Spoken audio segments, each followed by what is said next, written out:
எங்கள் வீட்டு நவராத்திரி குழுவிற்கு உங்களை அன்புடன் வரவேற்கிறோம். இவ்வருடம் எங்கள் குழுவில் பாரம்பரியப்படி 5 படிகளில் அலங்காரம் செய்துள்ளோம்.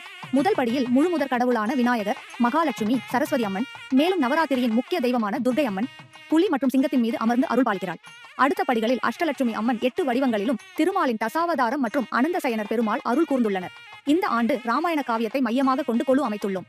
பாலகாண்டத்தில் தசரத மன்னன் மகன்கள் பெறுவதற்காக புத்திரகாமேஷ்டி யாகம் செய்து அதன் பலனாக அயோத்தியில் ராமர் பிறந்தார். அதே சமயம் மிதிலாவில் நிலத்திலிருந்து சீதாதேவி தோன்றினார். குருகுலத்தில் அறிவும் ஆயுத கலையும் விஸ்வாமித்ர முனிவரிடம் கற்றுக்கொள்கின்றனர். பின்னர் விஸ்வாமித்திரருடன் சென்று தாடகையை வதம் செய்தார். அகலிகைக்கு மோட்சம் கொடுத்தார். மிதிலா நாட்டில் நடந்த சுயம்வரத்தில் சிவதனுஷை எடுத்து முறித்து சீதையை மணந்தார். அயோத்தி காண்டத்தில் தாய் கைகேயி முன்பு பெற்ற வரத்தினால் ராமர், சீதை, லட்சுமணர் வனவாசம் சென்றார்கள். குகனின் படகில் கங்கையை கடந்து சென்றார்கள். காட்டில் சூர்பனகை சீதையை அவமதித்ததால் லட்சுமணன் அவளின் மூக்கை அறுத்தான். ராவணன் முனிவர் வேடம் கொண்டு சீதையை அபகரிக்கும் காட்சி.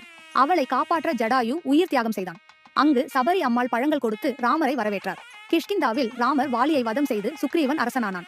சுந்தர காண்டத்தில் ஹனுமான் இலங்கைக்கு சென்று அசோகவனத்தில் சீதைக்கு ராமரின் கணையாழியை கொடுத்தான். ராவணன் சபையில் அவமதிக்கப்பட்ட போது ஹனுமான் வாளால் உயர்ந்து வலிமையை காட்டினான். யுத்த காண்டத்தில் ராமர் சேது பாலம் கட்டி இலங்கைக்கு சென்றார். கும்பகர்ணன் எழுப்பப்பட்டான். இந்திரஜித்துடன் போரிட்டு வெற்றி பெற்றார். போரில் காயமடைந்த லட்சுமணனை காப்பாற்ற ஹனுமான் சஞ்சீவி மலையை கொண்டு வந்தான். முடிவில் ராவணனை வதம் செய்து சீதை அக்னி பரீட்சையில் தூய்மையை நிரூபித்தாள். பின்னர் ராமேஸ்வரத்தில் பூஜை செய்தனர். பரதன் பாதுகைகளை திருப்பி அளித்து ராமருக்கு பட்டாபிஷேகம் நடைபெற்றது.